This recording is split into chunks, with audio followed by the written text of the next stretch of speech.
Hello everybody, welcome back to my channel. And so now we're back with part 3 of beginner art journaling. I think I should change the name though to art journaling flip-throughs. Process maybe? Who knows? Anyway, let's get this shit show started. Okay, so this was a little book that I made. And this was out of watercolor paper, and this is fabric, and you can tell this one I've sewn. I absolutely love the way that it looks. Don't you like that? So this one is a completed book. I don't have many of them. And this one's mini, and it's nice and small for you to work in, and it's not intimidating. One of the things that I always found was when your page was too big, it was intimidating. A blank canvas is always intimidating. And I'll go through maybe a series on what helped me.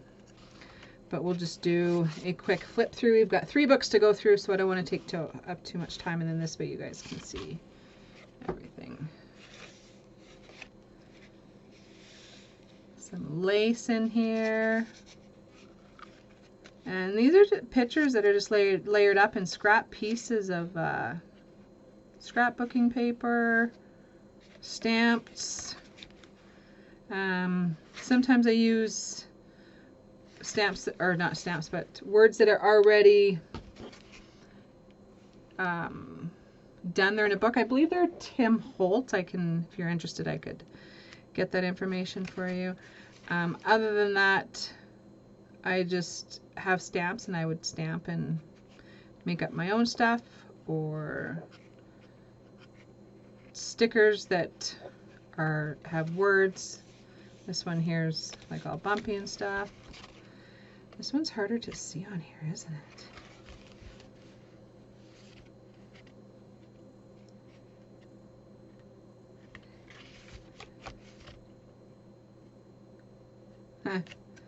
Sorry, I'm just thinking to myself, like, I stitched right here. Who knows why.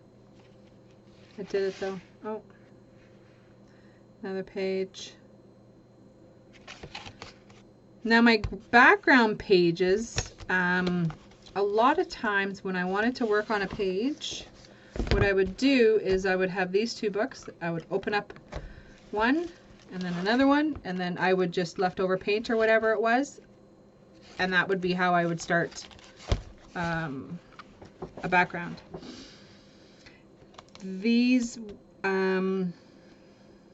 are watercolors. This is a cutout. I really don't have to go over every little piece, I don't think. You guys got questions you can ask. That was a stencil. I don't throw out much. I've got buckets of stuff. Like this here was from something I was sewing, and it's like extra thread. So you can throw anything that you want really into it. It's when I started trying to sketch, and I try. I can actually draw a stick man now, so that's a good thing. A lot of my stuff are like stamps.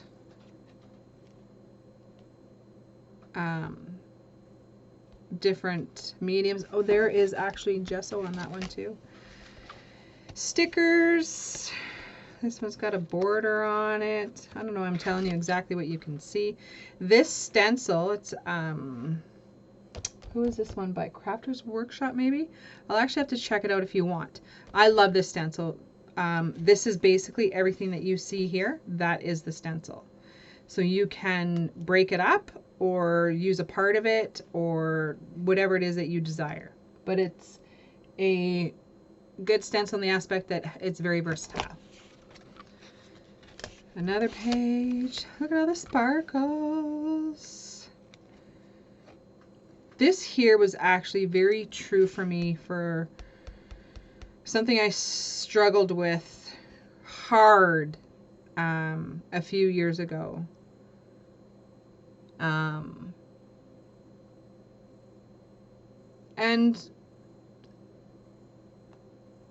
it's a process, for sure. It's a process. Fill your heart even when it's broken. So at this point in time, my life was in complete chaos, so to speak. You'll see a lot of stuff that relate to, where is it? Maybe it's not even in this book.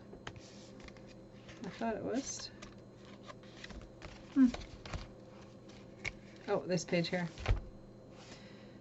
So, yeah. Hence why there's hearts and whatnot, and yeah.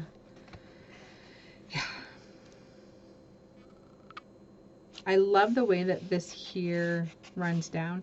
Now you get these run marks, one, because you use your concentrated ink and then you spray with water over top of gesso. So there was gesso and then modeling paste. This is a stencil, and then just let it drip down. I just love the way that it looks. Love, love, love, love, love. Greens and blues and teals and stuff look so good together. So good together. Not a big pink fan, so I try to use the pink. Here's another page. Another page. There's some embossing on this page. This is a die cutout. I have a whole bucket of die cutouts. Die cuts. I can't even talk now. I stapled this. So you can staple, you can sew, you can really do whatever you want. Some light colors, crackle paint. I love crackle paint. There's a way that you could, there's a cheap way to do it too with glue. More little sketches of me trying to attempt to draw faces. I just got to practice more too, and maybe hang out with Tracy a bit more. She's amazing. I should show you some of her faces that she's been doing lately. This one happened to be upside down, so I just left it like that. There's no sense in covering it up. It is what it is.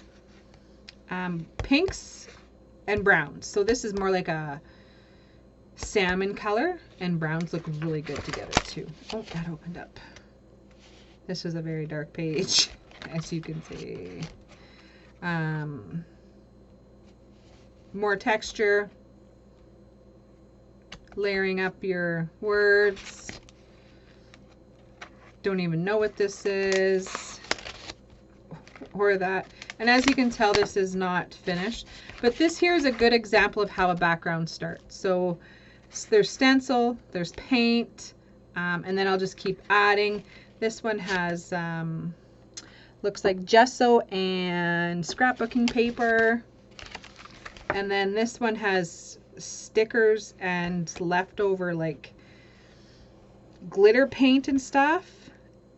So this here for me is how something would start. Then I would just go back to this page and finish it.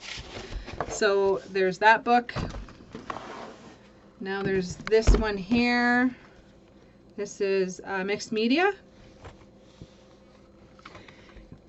And there's lots of meaning behind these, but I will just do a quick flip through, excuse me, so that you can just see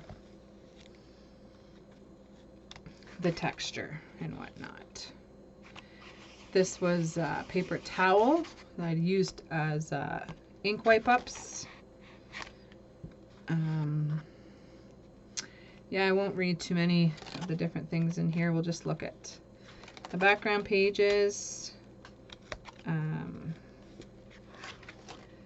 And this here was, I thought was kind of cool. I don't even know, there's nothing underneath them, but I like the way that that lays out.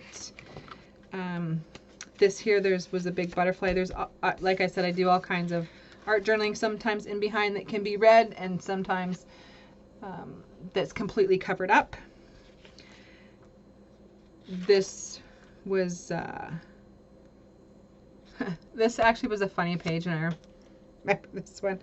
So I completely felt like I was losing my mind. So I had these stamps. So I did a body and detached the head because my mind was like somewhere else.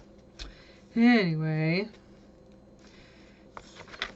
more drywall mud tape, or drywall tape that you put on or whatever before you mud.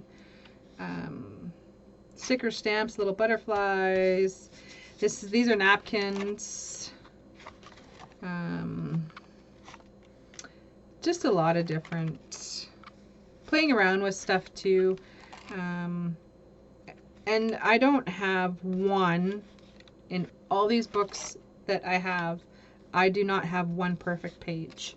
And I love that. I love that every page is individual. I love that there's a meaning behind every page that I did do. And I just enjoy the process. Like, who's that? Who knows, right? Oh, geez. Yeah. So, yep. Crayons. There's that stamp again. Did you notice? Well, I pointed it out. I shouldn't have, but whatever. Sticker sheets. This was a stencil with paste. Then this one here, like that other one that I showed you, I really like the way that this here looked. So I haven't finished it. This page will just stay the way that it is. There's nothing else that will happen in this book. Yeah. Practicing some drawings. My mushroom that may or may not look like a mushroom. It may look like something else.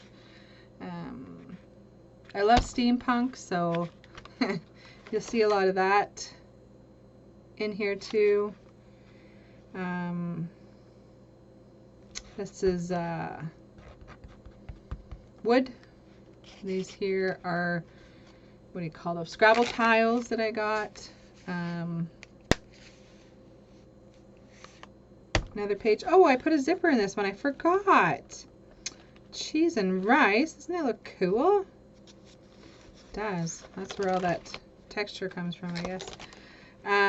Sometimes I'll put little things in like these here. Ooh, that's a bright page. There's a note inside there. We're just going to leave it there. Just some more texture and sparkle and glitter. Yeah, so I think we're almost done this book. We are. So as you can see, like all these pages is something was happening, or not something was happening. I had leftover paint or inks or whatever it was, and then you just kind of go with it and layer. I love layer. Big fan of it. Oh, this is 16. Okay, so that's it, guys. This is number 3, I believe. So, thanks for popping in. And if there's anything, have any questions or whatever, feel free to comment below. Otherwise, peace out. We'll see you in the next video.